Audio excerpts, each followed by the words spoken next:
Welcome in Jim Palmer. And Jim, the life of a closer, things like this happen. But you as a former pitcher, the swinging bunt and the broken bat base hit, that sets up the inning. Home runs are going to happen. It was the guys that got on ahead of the home run that mattered.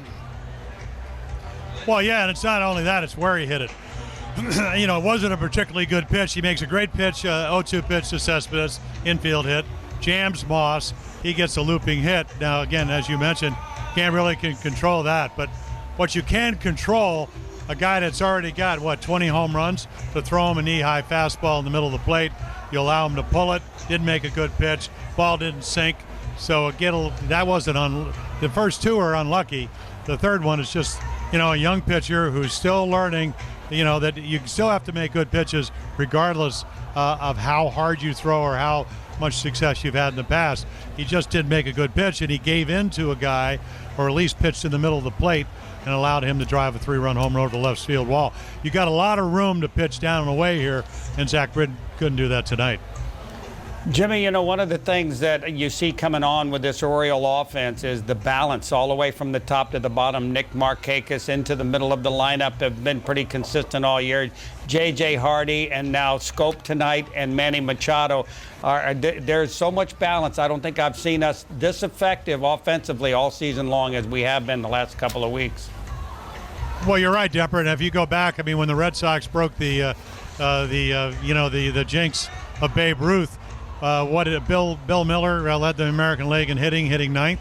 So the good hitting teams in the American League have great depth from 1 to 9. And I guess the irony is that if Steve Pearce wasn't so hot, Manny Machado, now that he's red hot, will probably move back into the second spot. So you got a lot of options if you're Buck Showalter.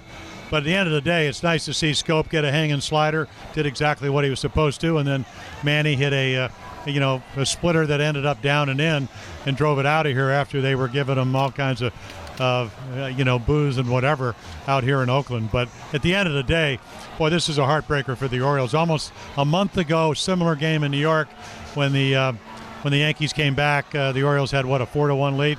They lost 5-4. So let's see how they play the rest of this trip. And the other aspect of this loss, Jim, unfortunately, Chris Tillman, who was outstanding, he gets a tough luck, no decision. He really held a very good hitting team in check with only the 2 runs. Yeah, well, he's back to where he was. And, this is a great place to pitch. A fly ball pitcher, made a lot of good pitches tonight. This is a pretty good hitting ball club. They do lead. They're second in the American League in offense. They got the most walks.